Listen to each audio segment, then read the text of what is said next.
What is up? What is up? Today we are on a big one here in Redondo Beach. This is a move out.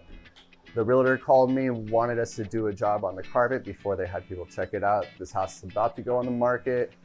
It's about like 2,400, 2,200 square feet, 3 bedrooms, hall, stairs, wall-to-wall carpet. We're about to make it look super good, so check it out.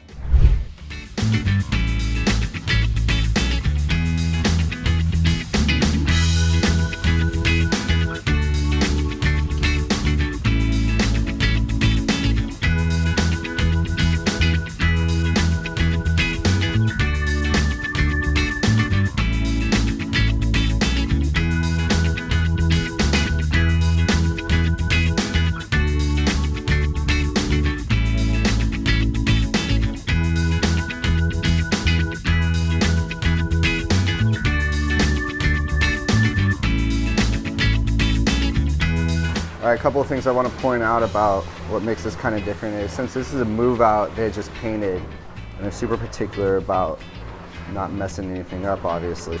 That's why we put corner guards down everywhere so that way we don't mess up their paint on the corners. They also just painted this banister, so we don't want to mess it up when we're cleaning the stairs, so look how we have it set up here. We always have to use some type of bungee to hold up our cord or it falls down the stairs. But then we put moving blankets just to protect that clean wood. And it's taking these extra 5 minutes is why I believe we have such high reviews.